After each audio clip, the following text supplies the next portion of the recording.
Constantin Rossi, bienvenue au Grand du Rire pour parler de votre grand-père Tino, avec évidemment le travail que vous avez fait sur sa carrière pour 125 titres d'or, 20 ans de chansons qui sont consignés dans ce quintuple CD, c'est ça? 5 CD? Exactement. Un travail qui a été fait parce qu'on avait beaucoup de demandes et des titres qui n'étaient pas disponibles et qu'on a décidé de Qui n'existaient plus partager. évidemment dans le commerce et d'autres que même ont vu le jour en diffusion sur cet album. Et ça, c'était un travail d'archiviste un peu? Oui, enfin moi ça m'a permis Dans aussi vos archives personnelles ou de dans les maisons de redécouvrir disques? le travail de mon grand-père, cette œuvre qui est quand même assez gigantesque, Oui.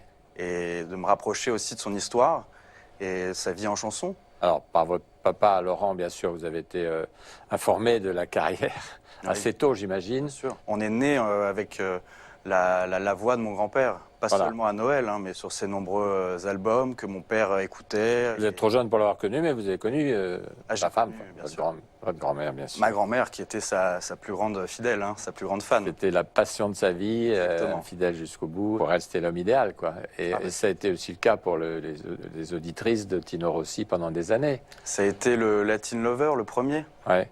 Il a marqué une génération de femmes, plusieurs générations, et ensuite la famille entière. Alors, dans cet album, 125 titres d'or, il y en a certains qui vous ont surpris. C'est la voix, en fait, parce que certains des fans, disons, préfèrent la voix la voix d'avant. Au début, la voix perchée un peu haute, quoi. Plutôt Oui. perchée, plutôt classique. Et à l'inverse, il y a beaucoup de gens qui me disent aussi, non mais nous, Tino Rossi, c'est cette voix un peu plus ronde, un peu plus chaleureuse. Et c'est exactement... Les 20 dernières années de sa carrière? Complètement. Ouais, ouais. Et là, il y a des inédits, il y a des chansons réinterprétées, donc à la voix, avec la voix de cette période. Il y a des adaptations, hein. L'important, c'est la rose. Bon, ça parle tout seul. Donc, il a chanté aussi, évidemment, les grands auteurs, les grands chanteurs. En France et à l'international, on a tendance à oublier qu'il a eu une carrière internationale. C'était une star planétaire, et à travers des films ou à travers des chansons? Ah bah des films, Oui. notamment Petit Papa Noël, qui est tiré du film Destin.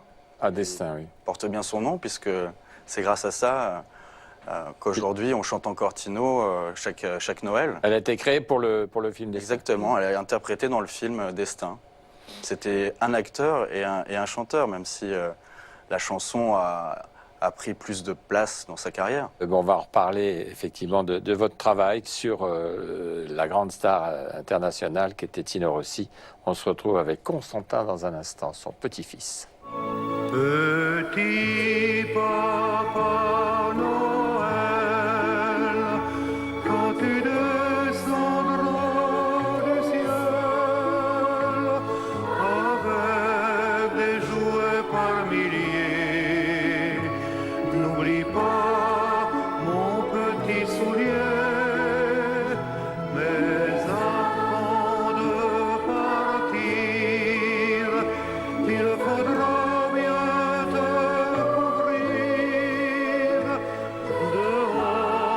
tu vas avoir si froid, c'est un peu à cause de moi. Il me tarde tant que le jour se lève pour voir si tu m'as apporté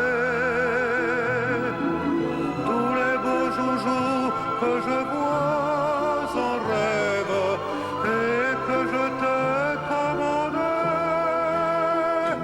Petit papa Noël, quand tu descendras du ciel, avec des jouets par milliers, n'oublie pas mon petit soulier. Constantin Rossi, le petit-fils, est avec nous pour parler de cet album qu'il a réalisé, on peut le dire, 125 titres d'or, 20 ans de chansons de Tino Rossi, les chansons de sa deuxième partie de vie. Alors, il disait « La vie commence à 60 ans ». C'est vrai qu'il a eu un démarrage, hein. Il a eu un redémarrage à ce moment-là. Exactement. Ouais, on peut considérer que c'était une deuxième carrière, à une époque où c'était plutôt les yéyés qui commençaient. Il fallait placer le truc. Hein. Et oui. Mais en même temps, comme il était une star immense, bon bah ça... C'était un monument, je pense. Ouais. Et même pour les autres artistes, il y avait une sorte de respect de voir Tino qui était là après 50 ans de carrière. Mais ça, vous n'avez pas connu, vous, les vinyles, quand même. Ah, mais moi j'adore. En plus, je suis collectionneur. C'est tendance, bien sûr. Ah oui, j'adore. Et puis Alors ça a été l'occasion. fait récemment? Oui, c'était l'occasion d'avoir une idée de cadeau original pour Noël. Ouais. Et puis je pense que les gens, justement, ils aiment bien ce genre de réédition. Oui, vous voyez, ça rappelle, sur on y les est, deux là. faces, c'est assez sympa. C'est mon grand-père en Père Noël. Souvent, oui, les c'est gens ça. me disent, mais alors ça fait quoi d'être le petit-fils du Père Noël? Et vous y amusant. croyez toujours, bien sûr, grâce Bah, à moi, ça. j'y crois toujours. Alors, il y a eu aussi donc un Tino Rossi éternel, DVD. Alors, c'est quoi? Ce sont aussi des extraits de films, Je sais que c'est des très belles images. des images, mais Et ça permet aussi aux gens de redécouvrir un petit peu cette carrière en images. C'est toujours intéressant. Tino Rossi, donc, évidemment, c'est un nom qui sonne différemment pour vous. Mais qu'est-ce que vous gardez de votre grand-père aujourd'hui? Alors déjà, la fierté d'avoir dans la rue des gens qui me disent quelle chance vous avez, vous vous rendez pas Être le compte, petit-fils. c'est notre enfance, c'est mes parents, c'est mes grands-parents.